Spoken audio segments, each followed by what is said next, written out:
Hi guys, this is Dan from Magic Pachinko Restorations with another short video on a vintage Pachinko machine.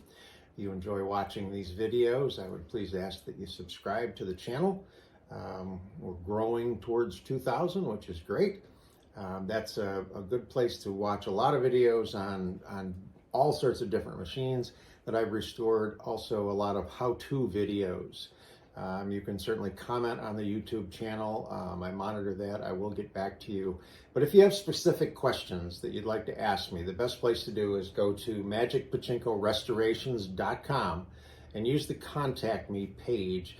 There you can put your name, your phone number in there, email, ask me a question.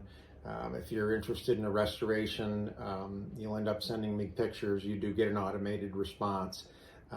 Please, when you do send pictures, make sure you identify yourself. I get pictures of Pachinko machines coming in all the time, and I want to make sure I can kind of know whose machine it is when they do come in. So this is a 1974 Nishijin Model B. The customer requested a functional restoration on it, so I did not pull the nails, the rails, and replace the playfield. The playfield itself has some decent color left in it. This is the original playfield when it first came into the shop, or the machine itself. If you take a look at the spinners, you see they're pretty washed out, no real color left to them. And if you take a look at the labels, the crown labels that were on the tulips, they're pretty well shot too. So I called the owner of the machine and we talked. And I ended up putting a new set of repainted spinners, and I pulled all the old white crown stickers off and used actually a dark brown that would match the spinners. So I think it came out pretty nice.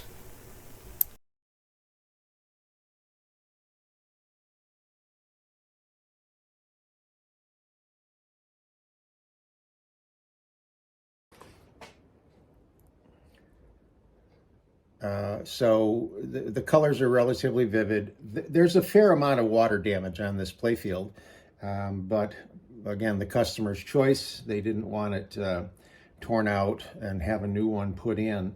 So it's got a very interesting center piece. We'll talk about that a little bit more later. And this is one of the features that I really like. I just think it's very cool looking on a machine. It doesn't do anything, and unfortunately it's opaque plastic. I always wanted to fill one of those kids up with LEDs and make them flash or something. I don't know. Would have been kind of cool, but not meant to be. So with the partial restoration, I'm just the kind of guy that I can't stand dirty machines. So when I talk to you about a functional restoration, I say we don't do any cosmetic work. That's actually a lie. This comes off, all of this comes off along with the launch mechanism because it needs to be cleaned. This whole unit comes out. The ball handling mechanism on the inside needs to be cleaned. So all of this has been torn apart, cleaned, reassembled. The problem is you end up with a lot of dirty stuff in here. And this one had an awful lot of smoke residue in it. So although I say I don't do any cosmetic work, I just can't stand it. This came out, this came out, this came out. The rubber gasket, the plastic gasket came off. I actually took all of the attractions off. I just didn't pull the nails. The tulips, the stickers were in rough shape. So again, I talked to the customer and we got put new stickers on them, and the original spinners were in real rough shape. So for a small additional charge, I put new spinners on and put the labels on, which is not something I would normally do on a functional restoration. So a little extra work there, but I don't mind because I just don't like to see dirty Pachinko machines go out of my shop. All right, let's turn this thing around. So when I do a functional, all of the guts come off. This whole thing just gets all torn apart. You know, everything comes off. Once it's all off, then I can give this backboard and down in here, all the way around, give that a coat of polyurethane. Now, again, with a full restoration, this frame gets taken apart. all sanded down polyurethane. We don't do that on a functional. New wiring, new power supply, new 12-volt bulbs, all of that stuff. Now this one had a unique problem when I started to functionally test this machine, and we'll talk about that in just a second. So this is the jackpot chamber on the Nishijin, and I noticed that when the jackpot triggered and emptied, it would not fill up like it should.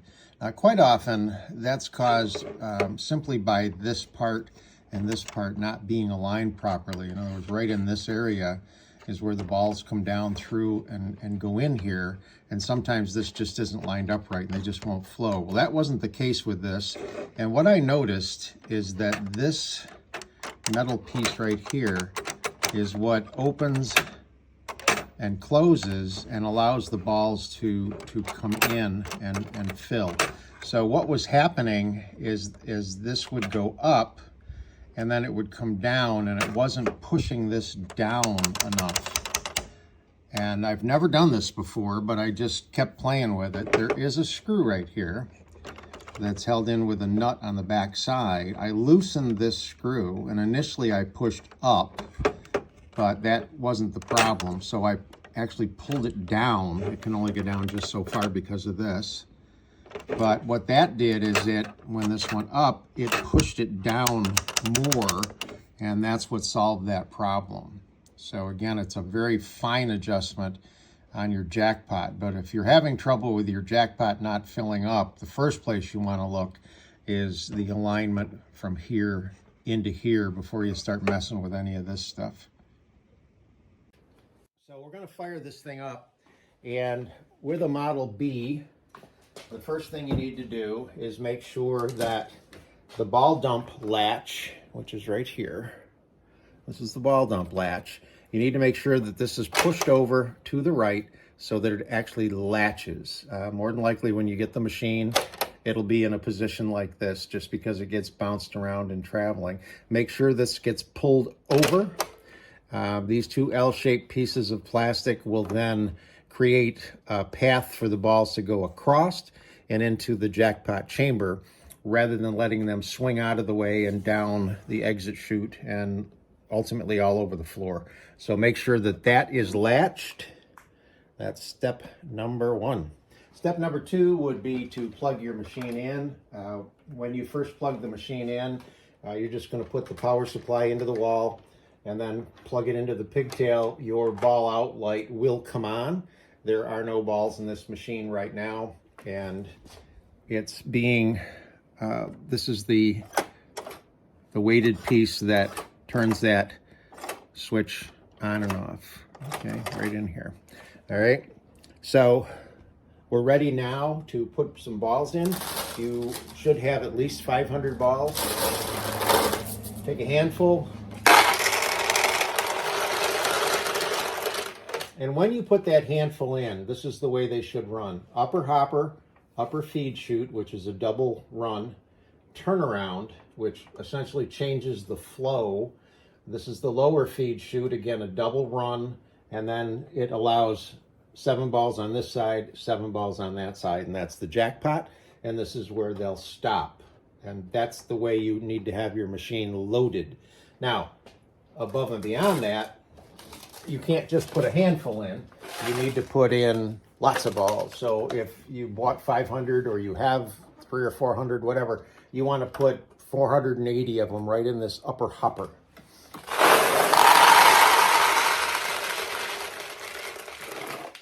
It's just super important for this. You only need a handful of balls to begin playing.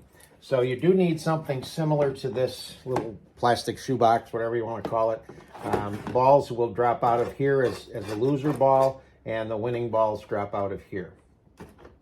Last thing you have to set up before you're ready to play is the seesaw. And the seesaw chamber is right here behind this clear cover. And the seesaw is that white piece of plastic in there.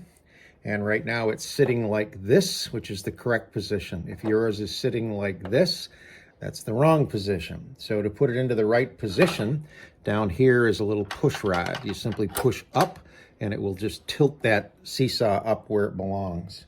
It needs to be there. So here's what happens when you get a win. Again, this is all properly loaded. When you get a win, no matter what pocket it goes into, the ball runs down a path. It runs into the seesaw. The weight of the ball tips the seesaw, lets the ball run out and come down here. Right here is the end of the jackpot arm, which comes across, goes up and over to the jackpot. The weight of the ball pushes the jackpot arm down.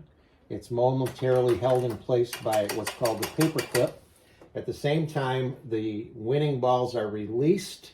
When they are released, the paper clip lifts up, lets the winning ball out, and the whole system resets itself. Now, if you're playing and you don't get a win, you need to stop playing and come back here and look. And there more than likely will be a ball stuck in here. You just have to wiggle these things a little bit, and it'll reset. And then you're okay. Make sure your seesaw's back up where it belongs. But don't continue to play because it'll just jam your machine all up. So let's get this set so that we can drop balls into it. Swing this around. So this is all ready to go. Again, you only need a handful of balls here to begin playing. Right now, all the tulips are closed, so don't expect much.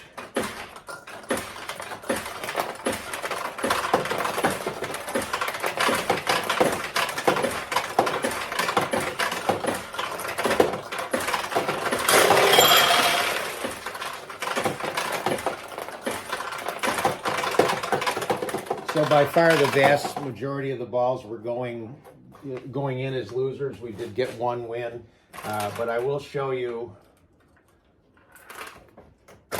There's a release right on this side. You lift up and it allows you to open the door. I want to bring this in a little bit closer here so you can see the actual center attraction. So a ball can go in.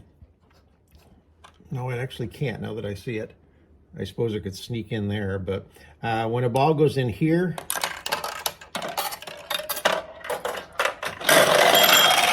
if it goes down the right side, it'll wiggle that eyeball, and it will open this tulip and this tulip. If it goes down the left side,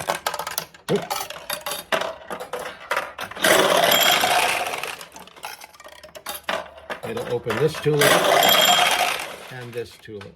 Kind of a neat center attraction.